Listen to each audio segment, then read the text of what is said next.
Hello everybody and welcome once again to the first edition of the 2011 season and our first edition of Inside the Headset with Coach Philip Shadowens. Moving right into it, Coach, my first question, which is anticipated, was you wasn't given as much time to get into the season this year and your weeks were cut a little bit short from what I understand. How did that affect you? I don't think it affected us at all. We practiced like we always practice, a very physical camp. A lot of young kids, obviously, that hadn't had the experience of playing a lot on Friday nights, so we really challenged them this camp. Our kids have responded remarkably, practiced extremely hard, improved every day, and they're obviously ready to play football tomorrow night. Fantastic, fantastic. Missed quite a few defensive guys, I'm sure, and you'd like to see some of those guys back, but you have to move on, pick up some new pieces. How's that been working out as far as, taking care of that defensive core? Really good. I think our kids are tired of hearing about that already. I think that's all that you ever see is everybody talks about how we lost 10 starters on defense. We had a lot of good football players. Besides just our kids that started, we had a lot of kids that got meaningful reps and played important minutes for us last year. So I think our kids are already tired of hearing about, we lost 10 starters, how's our defense going to be? Our defense is going to be good. I have a lot of confidence in the kids playing on that side of the ball. They're very tough. They run well. They've done everything we've asked them to do, and they're ready to play and prove that we'll still play defense at Blackman. Numbers are up here at Blackman Blaze. I noticed on the sidelines, looks like an old Alabama team, as you've almost filled 100 uniforms or greater. Talk a little bit about that. Yeah, we have 121 on our varsity roster.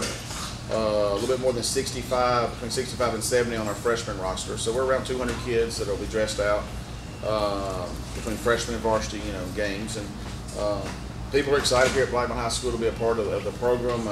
Our kids the last 2 years have established something that's pretty special, 21-4 in the last 2 years, and our kids enjoy playing football. And I think when the word gets out that they're having fun playing the game, and then I think more kids want to be a part of that. So we're glad to have those kind of numbers. It doesn't necessarily mean you have more depth or anything like that. You still got to get kids that can perform on Friday night, but we're excited to have that many kids want to be a part of our program. Special teams, we lost a veteran last year, not being mean, but he did graduate. He moves on, and you have to refill that spot. Talk a little bit about our special teams. Yeah, Jason Ford graduated, did a great job doing all our kicking duties. We have a good senior coming back, Jacob Irvine. He was kicking the ball really, really well, and then he hurt his ankle the day before the Gallatin scrimmage, I believe, is when he hurt his ankle. He's kind of been out of commission. He may play tomorrow night, he may not. If not, it'll be a younger kid named Kyle Mincy. He's going to be a junior. Doesn't have any experience of kicking the ball on Friday night, but he has a lot of ability. We have confidence in him, and we put a lot of pressure on him today. So we feel like obviously Jacob is ready to do it. As far as performing on Friday night, we just don't know about the ankle, how much he can do.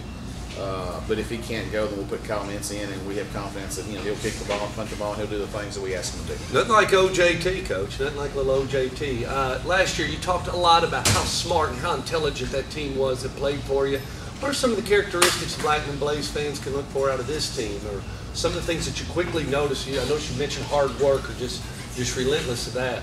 Yeah, I've never been around in all the years I've coached. This is 22 years I've coached. It's the 18th year. If I lived tomorrow night, it'll be the 18th year I've been a head football coach, and I've never been around a group of kids that have paid such a price in the offseason. And wow. And I've had some teams that I think in the past that have worked really, really hard, but it didn't matter what day you came up to this field house. There were always a group of kids working. Snow days, there'd be 30 of them in here.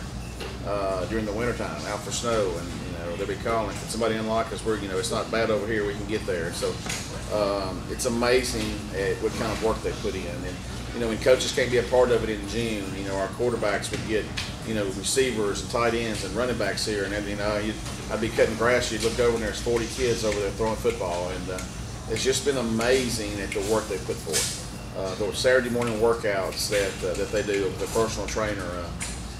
I got here one morning, there were 60 kids here for that. And it's not mandatory. I don't ask them about it. I don't say a word to them about it. That's stuff all they do. And so I've never had a group of kids work as hard in the off season as this group. And she got choked up. And the thing that you want to see is those kids rewarded for that hard work. And so we're anxious for tomorrow night to get here because we feel like great things can happen for this football team.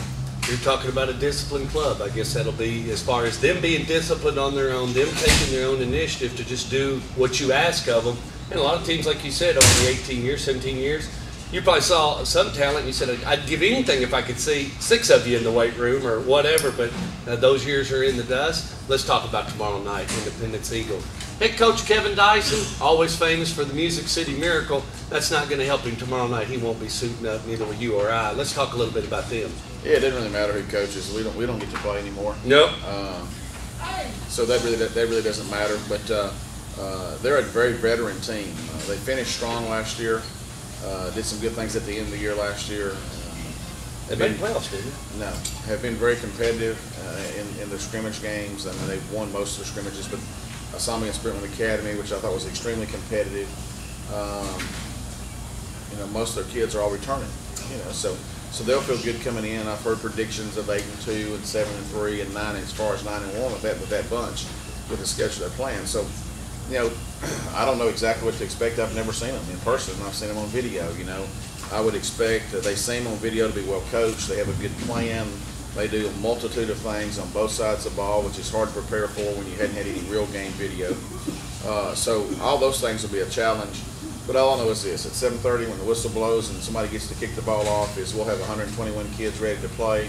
Our kids are excited about the opportunity. It's what they've worked for since December.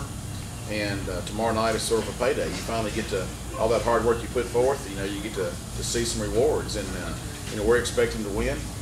We expect to win every time we walk onto the football field. And this group expects to win. And we're excited about the opportunity to play 48 minutes tomorrow night. Well, I think that just about does it. We got everything in tomorrow night right here at 7:30 at the Inferno. Independence Eagles will kick off their season along with us as we'll take them on. We'll see you there.